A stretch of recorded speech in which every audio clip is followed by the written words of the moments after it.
जय हिंद बच्चों, कैसे हैं आप लोग? ठीक है ना? उम्मीद करता हूँ ठीक ही होंगे। आज हम लोग जो है अध्याय है ना पहला पढ़ेंगे, यूरोप में राष्ट्रवाद। ये क्लास जो है 10 क्लास का है ना, और ये पहला चैप्टर इतिहास का है। यूरोप में राष्ट्रवाद क्या है? यूरोप में राष्ट्रवाद। तो आप लोगों को जानना ये है कि ये राष्ट्रवाद है क्या, है ना जी? क्या जानना है? ये राष्ट्रवाद क्या है? तो यूरोप एक महादेश है। क्या है ये? एक महादेश है। क्या है? एक महादेश है। यूरोप क्या है? एक महादेश है। और ये यूरोप में राष्ट्रवाद है ना, यूरोप में राष्ट्रवाद। सबसे पहले हम लोगों को जानना है कि ये राष्ट्रवाद क्या है ना? तो राष्ट्रवाद जो है सामान्य व्यक्तियों द्वारा अपने राष्ट्र के प्रति सकारात्मक सोच के साथ साथ है ना, सकारात्मक सोच के साथ साथ लगाव की भावना या देश के प्रति विकास की भावना रखना ही क्या कहलाता है? राष्ट्रवाद कहलाता है। तो राष्ट्रवाद का परिभाषा मैंने सीख लिया।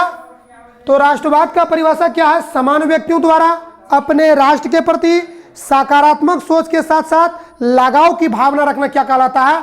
राष्ट्रवाद कहलाता है। क्या कहलाता है? राष्ट्रवाद कहलाता है। तो चलिए हम लोग जाने ये राष्ट्रवाद है क्या। ये समझ में आ गया? ये समझ गए राष्ट्रवाद किसे कहते हैं? ये दिक्कत नहीं होगा, एक कॉन्सेप्ट मेरा आ गया, समझे ना? तो यहां पर दिया है कि राष्ट्रवाद है ना आधुनिक विश्व की, आधुनिक का मतलब होता है वर्तमान विश्व की, विश्व का मतलब संसार की, है ना, पूरे संसार की। कोई भी देश ये नहीं चाहता है कि हम किसी के गुलाम में रहे या किसी के गुलामी में रहे, किसी के अधीनस्थ में रहे, यह नहीं चाहता है कोई भी देश।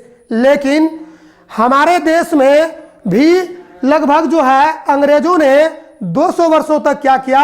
शासन किया। कितने वर्षों तक? 200 वर्षों तक। चलिए हम लोग ये जो है भारत में राष्ट्रवाद के बारे में जो पढ़ेंगे, अध्याय चौथा में जो है भारत में राष्ट्रवाद है, अपने देश के बारे में बाद में पढ़ेंगे। पहले हम लोग यूरोप महादेश के अंतर्गत जितने भी देश हैं, यूरोप महादेश के अंतर्गत जितने भी देश हैं, वहां पर राष्ट्रवाद को लाने में किन किन राष्ट्रवादी नेताओं का योगदान था, इसके बारे में हम लोग जानेंगे। तो राष्ट्रवाद क्या है? राष्ट्रवाद सामान्य व्यक्तियों द्वारा अपने राष्ट्र के प्रति सकारात्मक सोच के साथ साथ लगाव की भावना रखना ही क्या कहलाता है? राष्ट्रवाद कहलाता है, या राष्ट्रवाद कहते हैं। चलिए आगे बढ़ते हैं। तो राष्ट्रवाद आधुनिक विश्व की राजनीतिक जागृति का प्रतिफल है। ये जो है बड़ा अच्छा शब्द का है, राजनीतिक, है ना। दुनिया में जो देख रहे हैं हम लोगों के बीच में राजनीति है, प्रत्येक व्यक्ति के अंदर में वो क्या पाया जाता है? राजनीति। क्या पाया जाता है? राजनीति पाया जाता है ना। तो ये राजनीति का जो है सिलसिला जो है बहुत पहले से चला आ रहा है। अब देखिए यहां पर कहता है राष्ट्रवाद। तो राष्ट्रवाद से पहले भी कोई शासन व्यवस्था रहा होगा। तो राष्ट्रवाद से पहले जो था वो क्या था? राजतंत्र था। क्या था? राजतंत्र था, है ना। क्या था? राजतंत्र, अर्थात राजा का शासन। किसका शासन? राजा का शासन था, समझे? किसका शासन था? राजा का शासन, इसलिए उसका नाम रखा गया है राजतंत्र। अगर सवाल यह आ जाए राष्ट्रवाद का उदय कैसे हुआ, तो इससे जवाब देना है कि राजतंत्रीय शासन के अंत के बाद ही राष्ट्रवाद का उदय हुआ। राजतंत्रीय शासन के अंत के बाद ही राष्ट्रवाद का क्या हुआ? उदय हुआ। क्या हुआ? राष्ट्रवाद का उदय हुआ। राजतंत्रीय शासन के अंत के बाद, अंत का मतलब जब तक एक शासन का अंत नहीं होगा, है ना, तब तक दूसरा उजागर नहीं होगा, है ना। किसी पुरातन व्यवस्था के अंत के बाद ही नूतन व्यवस्था का क्या होता? आगमन होता है। तो उसी को लेकर के हम लोग जो है चर्चा करेंगे। यह है यूरोप में राष्ट्रवाद, है ना। और यूरोप में राष्ट्रवाद की अवधारणा का प्रतिपादन इस पिक्चर को देखते हैं। ये कौन है? नेपोलियन है। कौन है ये? नेपोलियन है। कौन है ये? नेपोलियन है। चलिए इसका पूरा पिक्चर देखते हैं। ये कौन है? देखिए ये कौन है? नेपोलियन है। कौन है ये? नेपोलियन। नाम सुना है? सुना भी है और हम देख भी रहे चित्र में। ये नेपोलियन है ना। और इनका योगदान जो है है ना, राष्ट्रवाद की बीजारोपण अर्थात शुरुआत इन्होंने किया। कौन? नेपोलियन ने। किसने किया? कहां पर? यूरोप में। यूरोप में राष्ट्रवाद को लाने के लिए शुरुआत किसने किया? नेपोलियन ने किया। किसने किया? नेपोलियन ने किया। समझे? किसने किया? नेपोलियन। यहां देख लीजिए, ये नेपोलियन है, ठीक है। ये नेपोलियन जो है, चूंकि वो जो है 1789 की फ्रांसीसी क्रांति, कौन सी क्रांति? 1789 की फ्रांसीसी क्रांति, है ना। फ्रांस में क्रांति हुई थी कब? 1789 में। इसी लेकर के इस क्रांति का नाम फ्रांसीसी क्रांति रखा गया। चलिए आइए हम लोग जाने राष्ट्रवाद। तो राष्ट्रवाद की भावना का बीजारोपण यूरोप में, कहां पर? यूरोप में। अर्थात यूरोप क्या है? महादेश है। पुनर्जागरण काल से ही हो चुका था। किस काल से हो चुका था? पुनर्जागरण काल से। किस काल से? पुनर्जागरण काल। अब जानिए ये पुनर्जागरण क्या है ना। पुनर्जागरण का शाब्दिक अर्थ होता है फिर से जागना, है ना। क्या होता है? फिर से जागना। और ये इसकी शुरुआत जो है किस काल से? मतलब यूरोप में, है ना। किसको लेकर के? राष्ट्रवाद का बीजारोपण। बीजारोपण का मतलब होता है यूरोप में राष्ट्रवाद की शुरुआत, है ना, आरंभ किसको लेकर के हुआ था? पुनर्जागरण काल से हुआ था। किस काल से हुआ था? पुनर्जागरण काल से हुआ था। समझे? और चूंकि यहां पर इंपॉर्टेंट शब्द कहा 1789, है ना। 1789 ईस्वी में कौन सी क्रांति हुई थी? फ्रांसीसी क्रांति हुई थी बच्चों। कौन सी क्रांति? फ्रांसीसी क्रांति हुई थी, है ना। तो फ्रांसीसी क्रांति जो है ना, यह उन्नत रूप से क्या कर दिया? राष्ट्रवाद को लाने में सबसे अहम भूमिका अदा किया। और लेकिन यहां पर जो है 19वीं शताब्दी, है ना, 19वीं शताब्दी कहने का तात्पर्य है, शताब्दी जो है 100 वर्षों का होता है। कितने वर्षों का होता है? 100 वर्षों का होता है। तो 19वीं शताब्दी में यह उन्नत आक्रामक रूप में सामने आई। तो चूंकि 1789 यहां जो बताए हैं, तो 1789, तो बच्चों ये जाने 1789 जो है वह कौन सी शताब्दी हुआ? 18वीं शताब्दी हुआ, है ना। लेकिन यहां पर जो है पुनर्जागरण काल में जो है राष्ट्रवाद की भावना का बीजारोपण यूरोप में किस काल में हुआ? पुनर्जागरण काल में। तो पुनर्जागरण का अर्थ क्या होता है? फिर से जागना, है ना। और पुनर्जागरण की शुरुआत कहां से हुआ? इटली के फ्लोरेंस नगर से। चूंकि इटली जो है एक देश है जिसकी राजधानी रोम है। इटली की राजधानी रोम, है ना। तो इटली के फ्लोरेंस नगर से, है ना, पुनर्जागरण काल का क्या हुआ? आरंभ हुआ। और पुनर्जागरण का अर्थ क्या होता है? फिर से जागना। समझे? यहां तक कोई दिक्कत नहीं है। चलिए हम लोग आगे बढ़ते हैं थोड़ा सा। अब यहां पर कहता है 19वीं शताब्दी में यह उन्नत आक्रामक रूप में सामने आई। कौन? राष्ट्रवाद। कौन? राष्ट्रवाद, है ना। और राष्ट्रवाद का परिभाषा मैंने पहले बता दिया, फिर से मैं रिप्लाई कर देता हूं। राष्ट्रवाद समान व्यक्तियों द्वारा अपने राष्ट्र के प्रति सकारात्मक सोच के साथ साथ लगाव की भावना रखना ही क्या कहलाता है? राष्ट्रवाद कहलाता है। और राष्ट्रवाद से पहले कौन सा शासन व्यवस्था था? राजतंत्र। तो राजतंत्रीय शासन के अंत के बाद ही क्या हुआ? राष्ट्रवाद का उदय हुआ। चलिए आगे बढ़ते हैं। तो यहां पर आगे कहते हैं इसके कारण भी यथेष्ट थे और परिणाम भी युगांतकारी रहे। युगांतकारी अर्थात यह चीज जो है, युगांतकारी का मतलब लंबे समय से। हर युद्ध का क्या कारण होता है? दो कारण होता है, एक मौलिक कारण और दूसरा तात्कालिक कारण, है ना। तो मौलिक कारण वह कारण होता है जो युद्ध लंबे समय से चले आ रहे हैं, ऐसे कारणों को मौलिक कारण कहते हैं। कौन सा कारण कहते हैं बच्चों? मौलिक कारण। और तात्कालिक कारण जो घटना तुरंत अर्थात अभी अभी घटित हुआ, ऐसे कारणों को तात्कालिक कारण कहते हैं। चलिए आगे बढ़ते हैं हम लोग। ठीक है, यहां तक हम लोग समझ गए यूरोप में राष्ट्रवाद, है ना। और ये चैप्टर बहुत ही मजेदार सब्जेक्ट है और इसका जो है इस चैप्टर में भी बहुत ही अच्छा इतिहास कारक के बारे में उजागर किया गया है।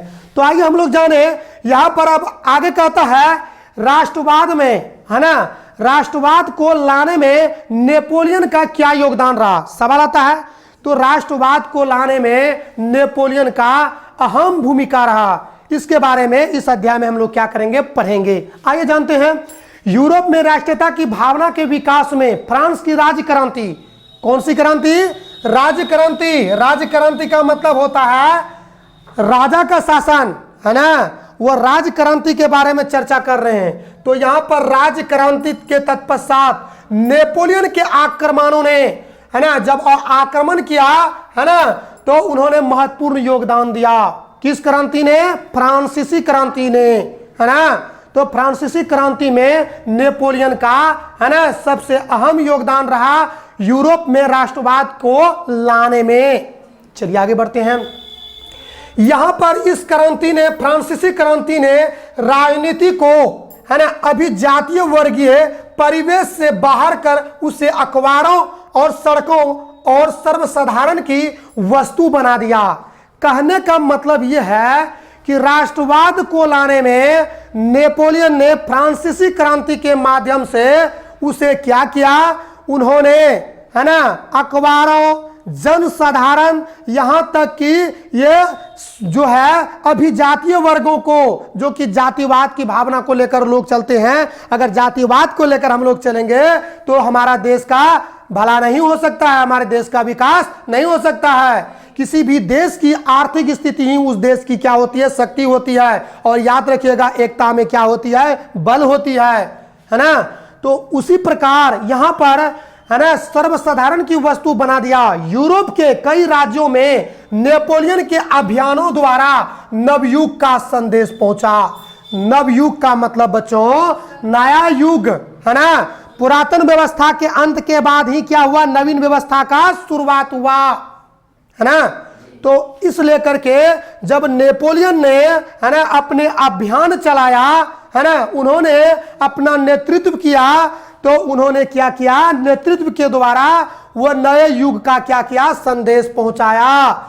कहां पर, यूरोप में। हम लोग किस महादेश के बारे में पढ़ रहे हैं, यूरोप महादेश के बारे में। और यूरोप महादेश में, है ना, राष्ट्रवाद की लहर को लाने में सबसे अहम भूमिका किसका रहा, नेपोलियन का। इसके अलावा आगे भी राष्ट्रवादी नेता है, उसके बारे में आगे पढ़ेंगे हम लोग। नेपोलियन ने जर्मनी और इटली के राज्यों को भौगोलिक नाम से क्या किया, परिधि से बाहर कर उसे वास्तविक एवं राजनीतिक रूपरेखा प्रदान की। बहुत अच्छा शब्द कहा यहां पर, संदेश पहुंचाया। नेपोलियन ने जर्मनी और इटली, ये दोनों किस महादेश के अंतर्गत है, यूरोप महादेश के अंतर्गत है बच्चों, समझे। ये यूरोप महादेश के अंतर्गत है। तो जर्मनी और इटली को, है ना, यहां पर राजतंत्र जो राजा शासन कर रहे थे उसे कई टुकड़ों में क्या कर दिया था, विभाजित कर दिया था। कई टुकड़ों में उसे क्या कर दिया था, खंडित कर दिया था, है ना। जब भी किसी पर अगर शासन करना हो तो सबसे पहले उसकी एकता को क्या करना है, कमजोर करना है। उसकी अर्थव्यवस्था वाले क्षेत्रों में अपना वर्चस्व लेना है ना। उसकी आर्थिक व्यवस्था को क्या कर देना, छिन्न भिन्न कर देना है ना। और उसका भूमि वाले क्षेत्रों को क्या करना, अपने कब्जे में ले लेना है। वह देश क्या हो जाएगा, कमजोर हो जाएगा, समझे। जब आदमी कमजोर हो जाता है तो वह क्या हो जाता है, निरुत्तर हो जाता है।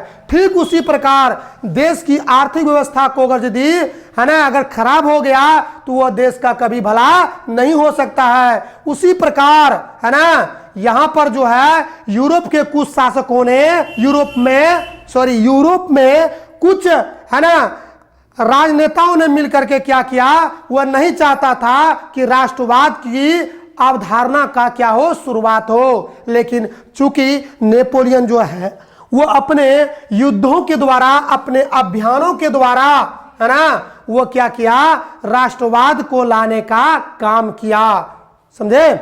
चलिए आगे बढ़ते हम लोग।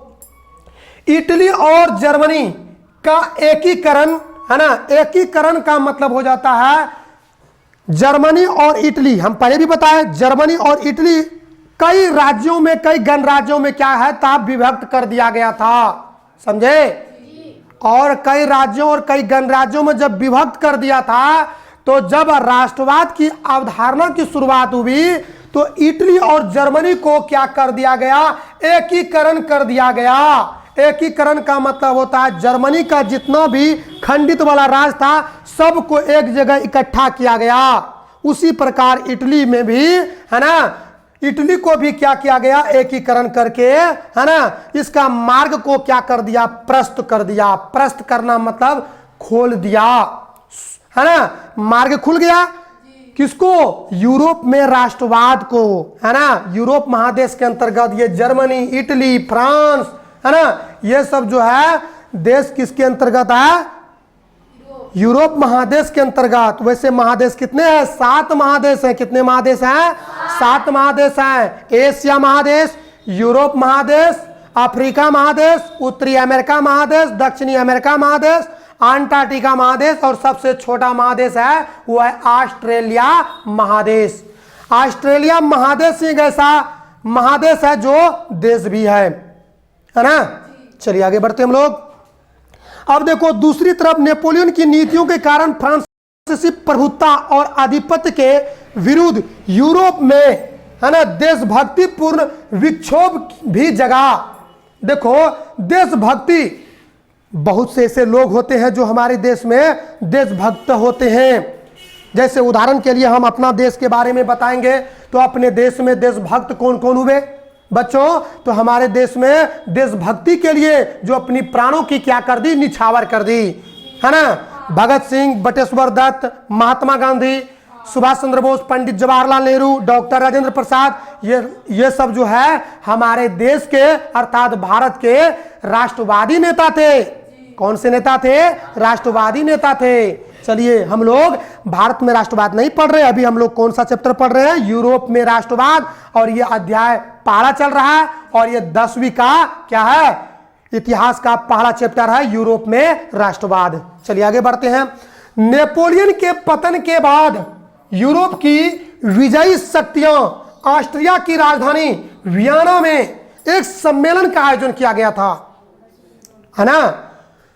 जब नेपोलियन का पतन हो गया, नेपोलियन का पतन का मतलब नेपोलियन का अंत हो गया, तो यहां पर एक और शक्तियां उभर करके सामने आई, वह था ऑस्ट्रिया के चांसलर, उसका नाम था मेटरनिक।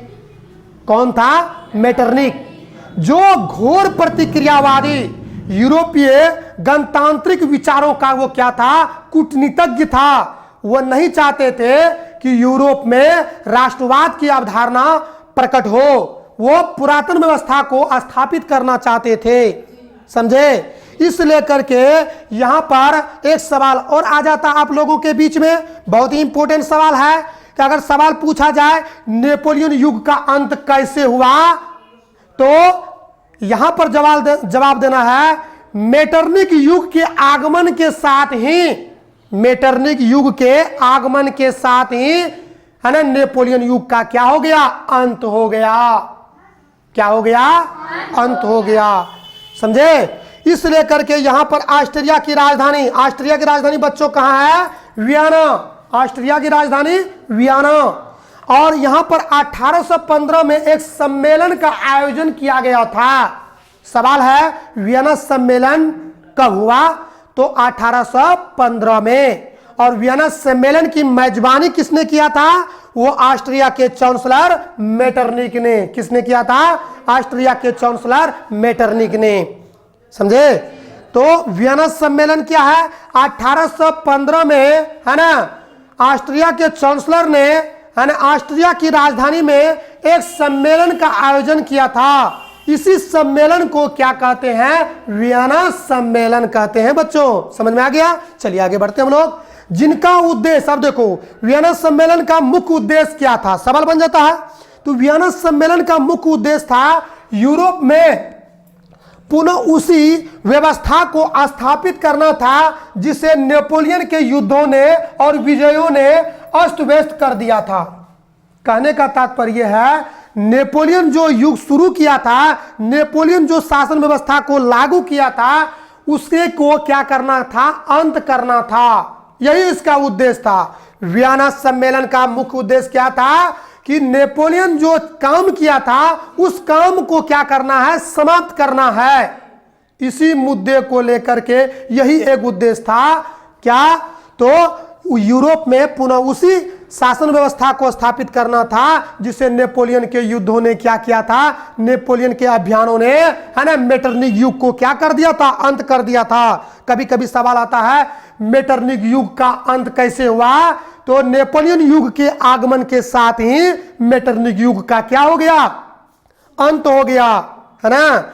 लेकिन बाद में मेटरनिक ने भी ऑस्ट्रिया की राजधानी वियना में 1815 में क्या किया था? सम्मेलन किया था, जिसे क्या कहते हैं? वियना सम्मेलन। और वियना सम्मेलन के द्वारा ही उन्होंने क्या किया? यूरोप में फिर से वही शासन व्यवस्था को स्थापित किया जो, है ना, मेटरनिक पहले से चला रहे थे, है ना। और नेपोलियन ने क्या किया था? उसकी शासन व्यवस्था को रोक दिया था, अपनी शासन व्यवस्था को लागू किया था। समझे? इस लेकर के वियना सम्मेलन के द्वारा, है ना, वियना सम्मेलन के द्वारा उन्होंने क्या किया? फिर से यूरोप में उसी शासन व्यवस्था को क्या कर दिया था? स्थापित कर दिया था। समझे? जिसे नेपोलियन के युद्धों ने क्या किया था? अस्त व्यस्त कर दिया था। कहने का तात्पर्य यह है, नेपोलियन जो है, जो शासन व्यवस्था स्थापित किया था, उसे फिर से पुनः उन्होंने क्या कर दिया, है ना, मेटरनिक ऑस्ट्रिया के चांसलर 1815 में वियना सम्मेलन करके, है ना, इस व्यवस्था को, अर्थात, है ना, नेपोलियन व्यवस्था को क्या कर दिया?